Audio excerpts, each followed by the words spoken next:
ಏನು ವಿಶ್ವವಿಖ್ಯಾತ ನಂದಿಗಿರಿಧಾಮದಲ್ಲಿ ಇವತ್ತು ರಾಜ್ಯ ಸಚಿವ ಸಂಪುಟ ನಡೀತಾ ಇರತಕ್ಕಂಥದ್ದು. ಏನು ಈ ನಿಟ್ಟಿನಲ್ಲಿ ಸಚಿವ ಸಂಪುಟಕ್ಕೆ ಯಾವ ರೀತಿ ಸಿದ್ಧತೆ ನಡೆದಿದೆ ಮತ್ತು ಯಾವ ರೀತಿ ಏನೇನು ಚರ್ಚೆ ಆಗ್ತದೆ ಅನ್ನೋದಕ್ಕೆ ಚಿಕ್ಕಬಳ್ಳಾಪುರ ಶಾಸಕ ಪ್ರದೀಪ್ ಈಶ್ವರ್ ನಮ್ಮ ಜೊತೆಗಿದ್ದಾರೆ. ಅವರು ಏನ್ ಹೇಳ್ತಾರೆ ಕೇಳ್ಕೊಂಬರೋಣ.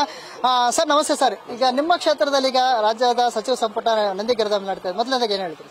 ಭೋಗನಂದೀಶ್ವರ ಯೋಗಾನಂದೀಶ್ವರನ ಆಶೀರ್ವಾದದಿಂದ ಇದಾಗ್ತಿದೆ. ಸೊ ನಮ್ಮ ಮುಖ್ಯಮಂತ್ರಿಗಳಿಗೆ, ಉಪಮುಖ್ಯಮಂತ್ರಿಗಳಿಗೆ, ಸರ್ಕಾರಕ್ಕೆ ನಾನು ಅಭಿನಂದನೆ ಸಲ್ಲಿಸ್ತೀನಿ ಸರ್. ಮತ್ತೆ ಇಲ್ಲಿ ನಮ್ಮ ಜಿಲ್ಲೆಗೆ ಒಂದು ಅಪಾರವಾದ ಬಂಪರ್ ಕೊಡುಗೆಗಳು ಹರಿದು ಬರುತ್ತೆ ಅಂತ ನನಗೊಂದು ಭರವಸೆ ಇದೆ ಸರ್. ಸರ್ ಈಗ ರಾಜ್ಯ ಸಚಿವ ಸಂಪುಟಕ್ಕೆ ಏನೇನು ಭರವಸೆಗಳು ಇಟ್ಕೊಂಡಿದ್ದೀರಿ, ಏನು ನಿರೀಕ್ಷೆಗಳು? ತುಂಬಾ ಇದೆ. ಅದು ಕ್ಯಾಬಿನೆಟ್ ಅಲ್ಲಿ ಅನುಮೋದನೆ ಆಗಲಿ ಅಂತ, ಅದಾದ್ಮೇಲೆ ಪ್ರೆಸ್ ಮೀಟ್ ಅಲ್ಲಿ ನಮ್ಮ ಮುಖ್ಯಮಂತ್ರಿಗಳು ಹೇಳ್ತಾರೆ. ನಾವು ತುಂಬಾ ಡಿಮ್ಯಾಂಡ್ಸ್ ರಿಕ್ವೆಸ್ಟ್ ಮಾಡಿದ್ವಿ, ಅದೆಲ್ಲ ಇವತ್ತು ಈಡೇರುತ್ತೆ ಅಂತ ನನಗೆ ಭರವಸೆ ಇದೆ ಸರ್. ಸರ್, ಪ್ರದೀಪ್ ಈಶ್ವರ ಪ್ರತಿನಿಧಿಸುವ ಕ್ಷೇತ್ರದಲ್ಲೇ ಇವತ್ತು ರಾಜ್ಯ ಸಚಿವ 14ನೇ ಸಚಿವ ಸಂಪುಟ ನಡೀತಾ ಇರತಕ್ಕಂಥದ್ದು. ಏನೇನು ತಯಾರಿ ನಡೀತು ಸರ್? ಈಗ ಎಲ್ಲರೂ ಅವ್ರು ಅನ್ಕೊಂಡು ದೇವ್ರ ಹತ್ರ ಹೋಗಿ ಕೇಳ್ಕೊಂಡ್ರೆ MLA ಆಗಿದ್ದಾರೆ.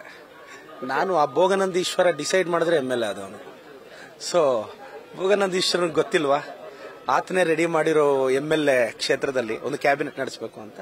ಸೊ ಭೋಗನಂದೀಶ್ವರನ ಇಂದನೇ ಇಷ್ಟೆಲ್ಲ ಆಗ್ತಿದೆ ಅಂತ. ಇಲ್ಲ ಯಾವತ್ತೂ ನಡೀದೇ ಇರೋದು ಇವಾಗಲೇ ಯಾಕೆ ಆಗಬೇಕು ಅಲ್ಲ. ಭೋಗನಂದೀಶ್ವರ 8ನೇ ಶತಮಾನದ ದೇವರು 21ನೇ ಶತಮಾನದಲ್ಲೂ ಕರುಣಿಸ್ತಿದ್ದಾರೆ, ಆಶೀರ್ವದಿಸ್ತಿದ್ದಾರೆ.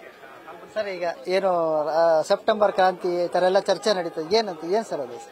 ಏನು ಸೆಪ್ಟೆಂಬರ್ ಕ್ರಾಂತಿ ಅಂದ್ರೆ ಅಭಿವೃದ್ಧಿಯ ಕ್ರಾಂತಿ, ಜನರ ಹೊಟ್ಟೆ ತುಂಬಿಸುವ ಕ್ರಾಂತಿ, ಬೆಳವಣಿಗೆಗೆ ಕ್ರಾಂತಿ, ಬಡವರ ಪಲ್ಲ ನಿಲ್ಲುವ ಕ್ರಾಂತಿ, ಬಡವರಿಗೆ ಒಳ್ಳೇದು ಮಾಡೋ ಕ್ರಾಂತಿ, ಗ್ಯಾರಂಟಿಗಳನ್ನ ಮತ್ತಷ್ಟು ಯಶಸ್ವಿಯಾಗಿ ರೀಚ್ ಮಾಡಿಸೋ ಕ್ರಾಂತಿ, ಬಿಜೆಪಿಯನ್ನ ವಿರೋಧ ಪಕ್ಷದಲ್ಲೇ ಕೂರಿಸೋ ಕ್ರಾಂತಿ.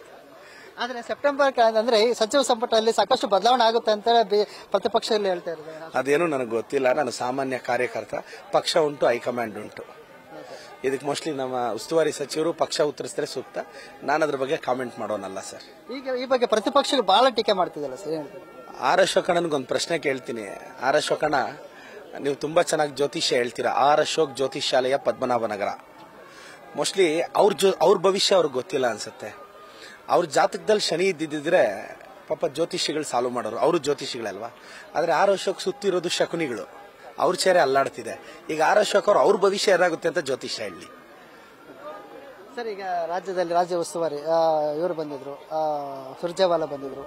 ಈಗ 1 to 1 ಏನು ಮಾತಾಡಿದೆ ಎಲ್ಲರ ಜೊತೆಗೆ ಅಂತ ಏನದು ಇನ್ನು ಚರ್ಚೆ ಮಾಡಿದೆ? ನನಗೊಂದು 5 ಪ್ರಶ್ನೆ ಕೇಳಿದ್ರು, ಅದು ಕುತ್ತರಿಸಿದ್ದೆ, ಅದು ಕೊಟ್ಟಿನಿ. ಶಾಬಾನ್ ನಮ್ಮೂರಿಗೆ ನಮ್ಮ ಶಾಸಕ ಬಗ್ಗೆ ಅಭಿನಂದನೆ ವ್ಯಕ್ತಪಡಿಸಿದ್ರು. ಅಮ್ಮ ಆಂಬ್ಯುಲೆನ್ಸ್ನ ಶ್ಲಾಘಿಸಿದ್ರು. ಮತ್ತೆ ನಮ್ಮ ಅಭಿಷೇಕ್ ದತ್ ಅವರು ಯಾವತ್ತಾದ್ರೂ ನಮ್ಮೂರಿಗೆ ನಮ್ಮ ಶಾಸಕ ನಿನ್ ಜೊತೆ ಒಂದು ವಿಲೇಜ್ಗೂ ಜಾಯಿನ್ ಆಗ್ತೀನಿ ಅಂತ ನಮ್ಮ ಸೆಕ್ರೆಟರಿ ಅವರು ಅಂದ್ರು. ಚೆನ್ನಾಗಾಯ್ತು ಸರ್. ಸರ್, ಇವತ್ತು CM ಸಿದ್ದರಾಮಯ್ಯ ಅವರು ಭೋಗನಂದೀಶ್ವರ ಬರ್ತಾ ಇದ್ದಾರೆ, ಪೂಜೆ ಮಾಡ್ತಿದ್ದಾರೆ. ಈಗ ಏನೇನು ನೀವು ಪ್ರಾರ್ಥನೆ ಮಾಡ್ಕೊಂತೀರಿ? ಒಂದು ಶಕ್ತಿಯನ್ನ ಭಗವಂತ ತುಂಬಲಿ ಅಂತ ದೇವರಲ್ಲಿ ಪ್ರಾರ್ಥಿಸ್ತೀನಿ. ಅದಕ್ಕೂ ಮಿಗಿಲಿ ಭೋಗನಂದೀಶ್ವರದಲ್ಲಿ ನನ್ನ ವೈಯಕ್ತಿಕ ಪ್ರೇಯರ್ ಏನಂದ್ರೆ ನನ್ನ ಕ್ಷೇತ್ರದ ವಿದ್ಯಾರ್ಥಿಗಳು ಉನ್ನತ ಮಟ್ಟಕ್ಕೆ ಬೆಳೀಲಿ ಅಂತ ಪ್ರೇಯರ್ ಮಾಡ್ತಾ ಇದ್ದೀನಿ. Thank you so much.